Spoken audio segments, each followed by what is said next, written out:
한동화의 본초 여담. 옛날 어느 마을에 유씨라는 성을 가진 의원이 있었다. 유 의원은 독한 약재로 처방을 하는 것으로 유명했다. 약방문 앞에도 이독치독이라는 문구를 걸어놓고선 대놓고 독약을 처방했다. 간혹 죽을 환자도 살렸다는 명성 때문에 많은 의생들이 제자를 자처했다. 한 제자가 유 의원에게 물었다. 스승님, 이독치독이란 어떤 의미입니까? 유 의원은 모든 병은 독이고 약도 독이니 독한 약을 써야 독한 병이 낫는 법이다. 서경에 이르기를 약이 명연하지 않으면 중병이 낫지 않는다고 한 말을 실천하는 것이다. 그러자 제자는 약이 명연하다는 말은 어떤 의미입니까? 명연이란 눈이 캄캄해지고 어찔해진다는 의미다.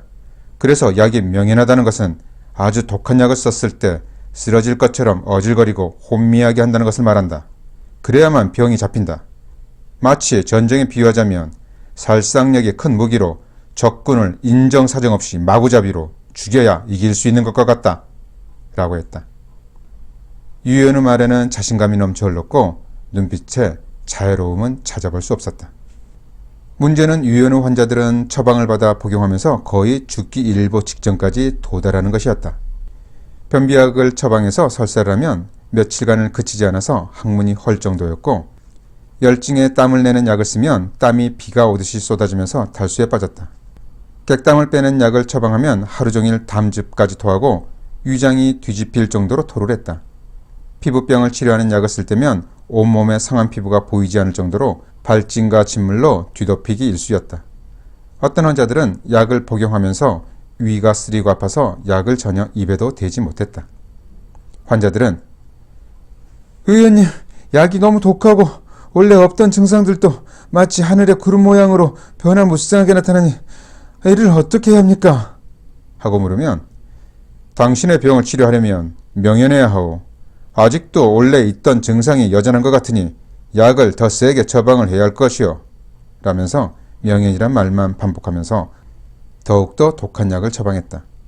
그래서 어느 순간부터 유 의원은 명연의원이라는 별명까지 생겼다. 환자들은 의원이 자신있게 말하니 그래야 하나보다 하고 처방대로 약을 복용했다. 그런데 유 의원에게 처방을 받은 환자들을 보면 열의 셋은 더 이상 약을 먹기를 포기했고 열의 셋은 구사일생으로 건강을 회복했지만 나머지 열의 셋은 결국 죽었다. 사실 치료에 실패하거나 죽은 자들은 말이 없었고 죽다 살아난 환자들만이 유 의원을 칭송하고 다녔다. 명연의원이 나를 살렸네. 약은 명연하게 써야 하네. 라고 떠들고 다녔다. 그러나 이들 또한 독한 약 때문에 몇 차례 죽을 지경을 경험했고 자생력으로 부작용과 병을 이겨냈을 거라고는 생각지 못했다. 옆마을에는 장씨라는 성을 가진 의원이 있었다. 장 의원은 유 의원과 쌍벽을 이루는 의원이었지만 질병을 치료하는 방법론에 있어서는 천양지차했다. 장 의원은 허실과 한열에 따라 변증을 해서 약물의 처방을 다양화했다. 무엇보다 모든 병을 치료하는 약물은 위장으로 들어오기 때문에 전기를 해쳐서는 안 된다는 것을 강조했다. 병도 중시했지만 무엇보다 환자의 몸을 주의 깊게 살폈다. 그래서 장 의원에게 치료를 받는 환자들은 병이 좀 천천히 낫더라도 명연이라고 할 만한 별다른 부작용이 없었다. 장 의원은 그 어떤 독한 약을 처방할지라도 항상 환자의 전기를 염두에 두었기 때문이다. 장 의원에게는 이씨 성을 가진 젊은 제자가 있었는데 벌써 수십 년을 약방에서 숙식해 왔던 터라 이 의원의 의술은 이미 스승의 경지를 넘어설 정도였다. 제자가 스승에게 물었다. 스승님, 옆마을의 유 의원님의 진료 형태에 걱정이 많습니다. 유 의원님에게서 진료를 받다가 이곳 약방으로 건너온 환자들을 보면 죽지 않은 것이 다행스러울 정도입니다. 오장육부는 엉망이 되어 있고 특히 비위가 약해지면 이루 형연할 수 없을 정도입니다. 스승님과 쌍벽을 이루신 분인데 스승님의 생각은 어떠신지요? 유 의원도 훌륭한 의사다. 유 의원의 의술은 마치 전쟁을 이끄는 장군의 패도라 할 수 있어 그 자신감은 본받을 만하다. 그러나 사실 서경에 명예이란 말이 나오긴 하지만 서경은 의사가 아니다. 서경에 중병에는 명연한 약을 처방해야 한다는 것은 병의 부리가 깊은 병에는 일부 독한 약을 일시적으로 처방해야 한다는 것을 의미한 것뿐이다. 그런데 요즘 유 의원의 의술을 따르는 의원들을 보면 모든 병을 대상으로 명현만을 들먹이고 있고, 나으면 자신의 의술 때문이라고 하고 병세가 악화되면 약을 명연하게 사용하지 못해서라든가 결국 죽게 되면 결국 난치병이나 천명을 당한 것으로 지배버리니 환자는 안중에도 없고 병만을 쳐다보는 배단이 또다.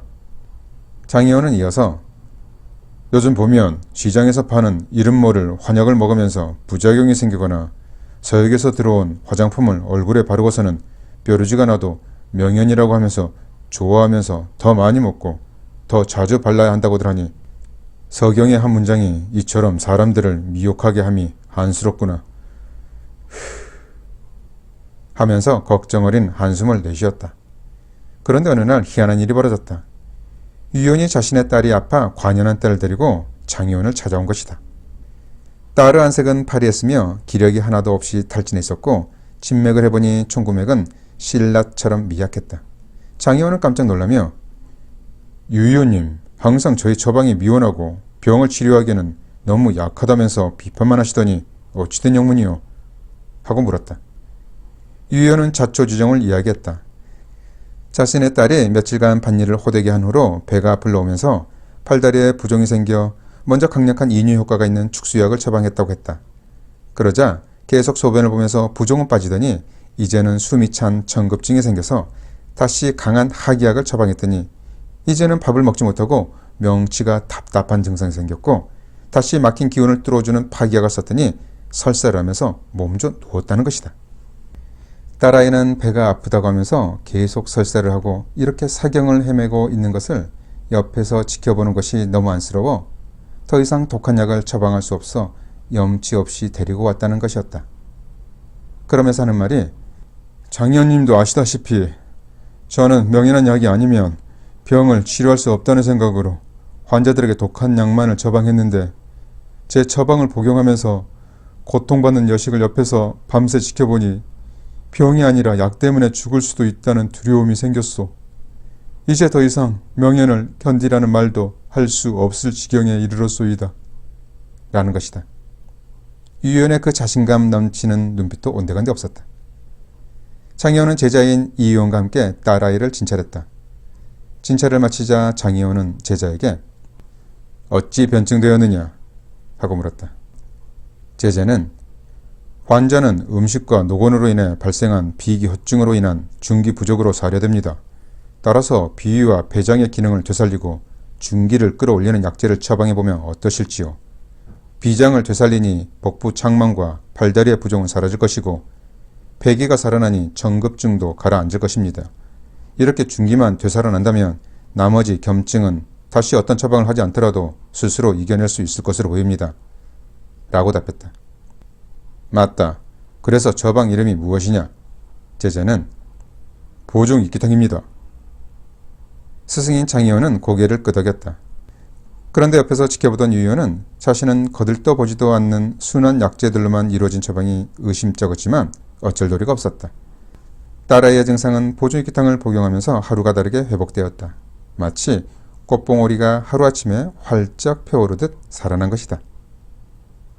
유 의원은 이들의 의술에 탐복을 했고 많은 깨달음을 얻었다. 딸아이가 건강을 회복하자 유 의원은 자신의 약방 앞에 붙어있는 이독치독이란 현판을 떼어버렸다. 이후로는 명연이란 말로 환자들을 다그치는 법도 없었다. 환자가 명연한 처방을 부탁하면 명연은 없소이다 라고 답할 뿐이었다.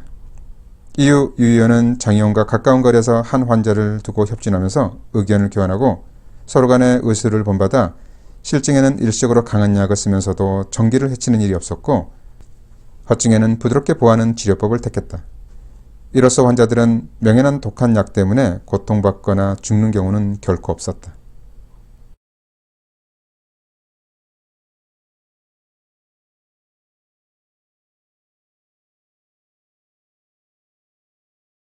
오늘의 본초여담 이야기 출처 고금의통 비위론 동의보감